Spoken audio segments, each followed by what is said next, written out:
A mass grave has been discovered in Rafah after an 8-day search for 15 missing humanitarian workers who disappeared on a rescue mission last week. The team of first responders was dispatched by the Palestinian Red Crescent Society and Civil Defense on the 23rd of March in response to a distress call from civilians being attacked by Israeli forces.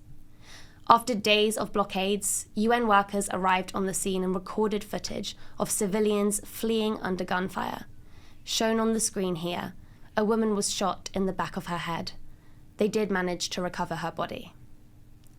Mahmoud Bassel, a spokesperson for the Palestinian Civil Defense in Gaza, told Middle East Eye of the horrifying discovery of the medics' bodies on Sunday, in a mass grave near their crushed vehicles with around 20 gunshots per person. He said at least one of the killed medics had their legs bound, another was decapitated, and a third found topless. Barzal explained why it had taken so long to identify their whereabouts. لقينا إشارة لاستهداف طواقم الهلال الأحمر الفلسطيني في منطقة تل السلطان وبالتحديد في منطقة البركسات غرب مدينة رفح.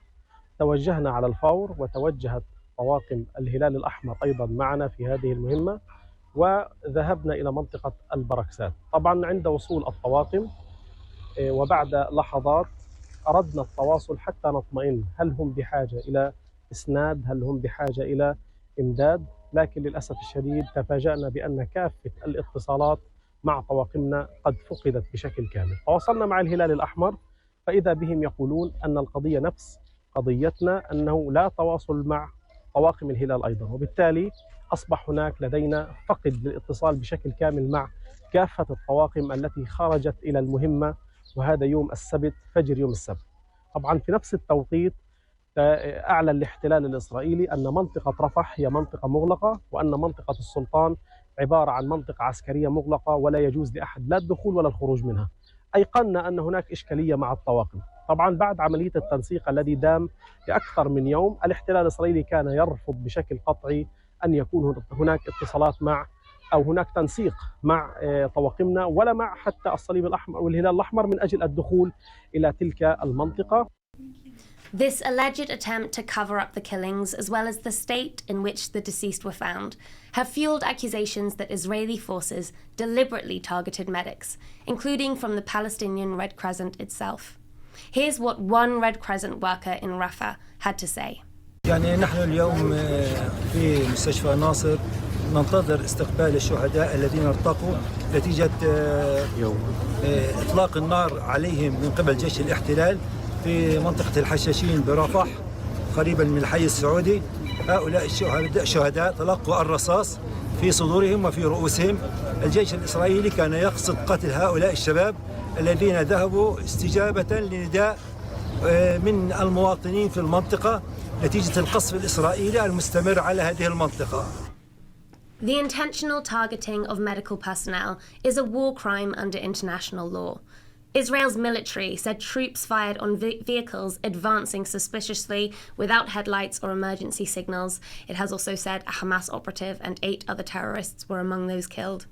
But to tell us more, we are joined in the studio by Middle East Eye's news editor, Sundus Asim.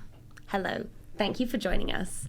So, having seen what we've all just seen, what do you think? Is this a war crime and under what law?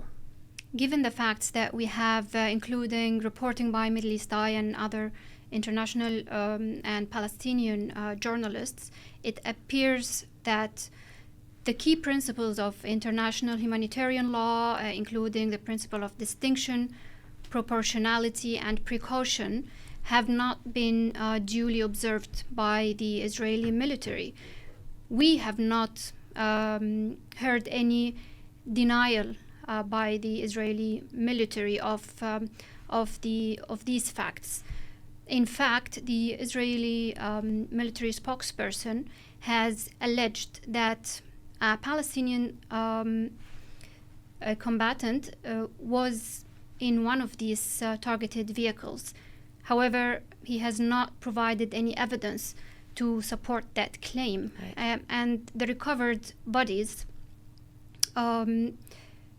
included identities that did not really match with the identity of the alleged militant that the Israeli army spokesperson has mentioned. So given the facts, it appears that this may amount to multiple crimes under international humanitarian law, not just war crimes. First of all, it's uncontroversial under international humanitarian law, which is the law governing armed conflicts, that there is a clear prohibition of the targeting of medical personnel and objects, including medical vehicles, which is what has taken place in this incident. And this even includes the prohibition of targeting medics belonging to the military of parties to the armed conflicts. And this prohibition dates back to the very first Geneva Convention of 1864. This has been reiterated in the Geneva Conventions of 1949, in addition to their additional Protocol 1, which clearly prohibits attacks targeting medical personnel who are either civilian or military. Wow. So there's a strong case there. It sounds like that this is indeed against international law. And what's quite remarkable about it, seeing the footage we just saw, there seems to be quite good evidence for that case as well. Now, this has been widely reported, this incident, and I wonder whether you think that means real pressure might be applied on Israel and its allies, namely the US, to act with accountability. Concerning the US, we've seen the reaction of the US State Department that has not really condemned the incident, has not called or supported calls for investigations. So, and we also know that the US is the biggest supporter of the Israeli military, with almost 70% of arms supplies to the Israeli army. I read a statement from a US White House spokesperson saying that everything that happens there is Hamas's fault, basically. So yeah, as you say, not too condemning of Israel's actions here. Yeah, yes, exactly. And this is consistent with the US reaction so far to Israeli atrocities. It must be said that the International Criminal Court at the moment is conducting an investigation into alleged war crimes and crimes against humanity in Gaza. Although although Israel is not a party to the Rome Statute, which is the treaty that established the International Criminal Court. However, the court has jurisdiction on the situation in Gaza and has the jurisdiction to investigate a crime such as the targeting of medical personnel. So we should keep an eye on what prosecutor Karim Khan does in his ongoing investigation. Absolutely. Now, while we have extraordinary footage and horrifying testimonies of what has happened here, there is a question whether this is actually that extraordinary given Israel's past behavior throughout this war. These are not the first medics we've seen killed. These are not the first people protected under international law we've seen killed. Is this an extraordinary event in the course of this war? Well, no. We've seen systematic attacks that have targeted medical personnel, medical facilities, including hospitals, as well as vehicles, clearly marked vehicles. That includes the medics who were dispatched to rescue the 5-year-old Palestinian girl Hind Rajab in January last year. Who were shot on their way to rescue her and her family. That also includes the Israeli killing of hundreds of Palestinian medics and medical personnel since October of 2023. These incidents have been widely documented by by international rights groups, but also by a UN Commission of Inquiry that has concluded in October of 2024 that attacks on medical personnel and vehicles, including the incident of the medics that were sent to the late Hind Rajab, amount to war crimes, the war crime of willful killing, as well as the crime against humanity of extermination.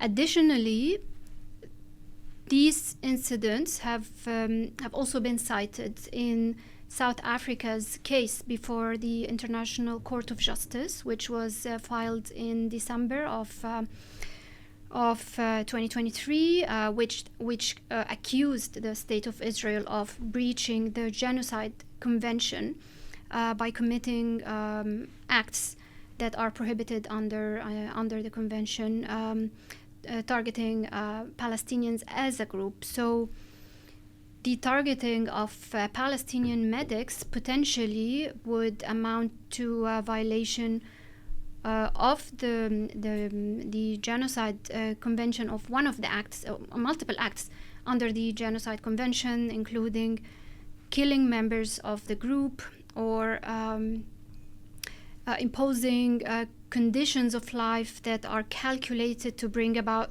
the destruction of the group in whole or in part. So these accusations have been brought against Israel in the South Africa case and in multiple human rights reports that have documented potential violations of the Genocide Convention during Israel's military operation in Gaza. Okay, so my final question then is a simple one, which is how likely is Israel to face disciplinary action, accountability under international law for what has happened here, or indeed for any of the multiple potential crimes that you have just described? Well, there is an investigation now before the International Criminal Court. Whether the arrest warrants against Prime Minister Netanyahu and the former Defense Minister Yoav Gallant will be carried out remains a question. Maybe increasingly questionable, as we've seen, not just the US sort of roll out the invitation for Netanyahu, but countries which actually fall under the International Criminal Court's jurisdiction indicate that they might also invite Netanyahu. I'm thinking of Germany here and incoming German parties, without actually arresting Netanyahu as the court would require them to do. So I suppose it's not just a question of, will the courts find them guilty, but will anything come of those convictions as well? Netanyahu is due to visit Hungary tomorrow, right. And Hungary is a signatory of the Rome Statute. So there appears to be defiance of the International Criminal Court's binding arrest warrant decision. However, the fact that the International Criminal Court has initiated this investigation, in fact, is a reflection of Israel's failure to conduct these investigations domestically. So we shall wait and see whether Israel, under its own courts, can lead these efforts, accountability efforts in the future, or whether the international criminal justice institutions, as well as foreign national courts, could also use the principle of universal jurisdiction to prosecute Israeli nationals and officials for such alleged war crimes. And we'll definitely be keeping a close eye on that here at Middle East Eye. Sondos Asim, thank you so much for sharing your expertise with us. Before you go, you have launched a podcast here at Middle East Eye called Expert Witness, where viewers and listeners can learn more about the legal side of the news. So that's Expert Witness. Everyone have a listen.